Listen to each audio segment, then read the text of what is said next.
Hello, আসসালামু আলাইকুম। আজকে আমি রান্না করব নেহারি। গরুর পা দিয়ে নেহারি রান্না করব। রান্নার ভিডিওটা ছোট করার জন্য তার জন্য আমি নেহারিটা নলিগুলি আমি সিদ্ধ করে নিয়েছি ভালোভাবে। একদম সিদ্ধ করে নিয়েছি, একদম নরম হয়ে গেছে। একদম নরম তুলতুলে হয়ে গেছে। চলে এলাম রান্নাঘরে। কড়াইতে দিয়ে দিলাম তেল, দিয়ে দিলাম কিছু পরিমাণে পেঁয়াজ। পেঁয়াজটাকে আমি বেরেস্তা করে নেব। সুন্দরভাবে নেড়েচেড়ে আমি বেরেস্তা করে নেব পেঁয়াজটাকে। পেঁয়াজটা বেরেস্তা করলে অনেক ভালো স্বাদ আসে, তার জন্য আমি বেরেস্তা করে নিলাম। এই যে দেখুন আমি বেরেস্তা করে নিচ্ছি। এখন কিছু পরিমাণ উঠিয়ে নেব। উঠিয়ে নিয়েছি কিছু, আর কিছু রয়ে গিয়েছে। এটার ভিতরে আমি দিয়ে দেবো আদা বাটা, পরিমাণ মতন রসুন বাটা দিয়ে দিয়েছি। এটাকে আমি ভালোভাবে ভেজে নেব, যাতে করে কোনো আদা রসুনের গন্ধ না থাকে। এখন দিয়ে দিলাম দারচিনি, এলাচ, তেজপাতা। একদম অল্প মশলায় আমি রান্না করব নেহারি। হলুদ মরিচের গুঁড়া ছাড়াই রান্না করব নেহারি। একদম স্বাস্থ্যসম্মত খাবার। যারা একদম নতুন ঝটপট রান্না করতে পারবেন তাদের জন্য আমি রেসিপিটা তৈরি করেছি। নেহারিটা তৈরি করার জন্য কি কি মশলা লাগছে দেখুন, একদম অল্প মশলা। এখন আমি সিদ্ধ করা গরুর পা দিয়ে দিয়েছি, পায়ের নলিগুলি এই যে দেখুন দিয়ে দিয়েছি। এখন আমি অল্প পরিমাণ কিছু পানি দিয়েছি।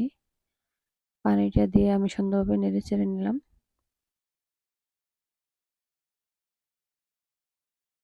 এখন এটাকে আমি কিছুক্ষণের জন্য ঢেকে দেব, যাতে A few moments later.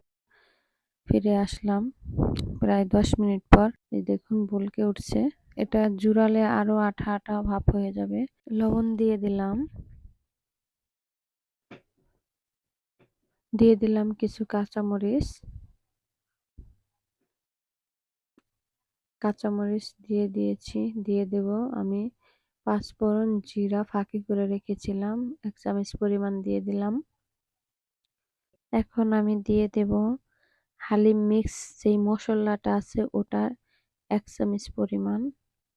একদম সহজেই ঘরোয়াভাবে কোনো মশলা ছাড়াই আমি অল্প মশলা দিয়ে নেহারি রান্না করলাম।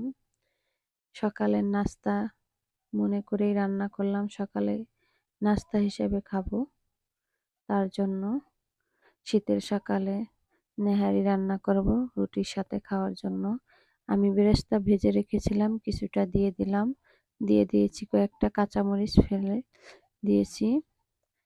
কাঁচামরিচটা দিয়েছি আমি যেহেতু কোনো মরিচ ব্যবহার করিনি, তার জন্য আমি কয়েকটা কাঁচামরিচ দিয়ে দিয়েছি। হয়ে গিয়েছে রান্না করা, আমি পরিবেশন করছি। দেখুন কতটা সুন্দর হয়েছে। জুড়ানোর জন্য দেখুন একদম ঘন হয়ে গেছে ঝোলটা। দেখুন সকালের নাস্তা হিসাবে শীতের সকালে এরকম এক বাটি নেহারি সাথে রুটি হলে কিরকম হয়। অবশ্যই আপনাদের ভালো লাগছে। বাসায় তৈরি করে খেয়ে দেখবেন। আর আমার ভিডিওটা যদি ভালো লেগে থাকে অবশ্যই সাবস্ক্রাইব করুন,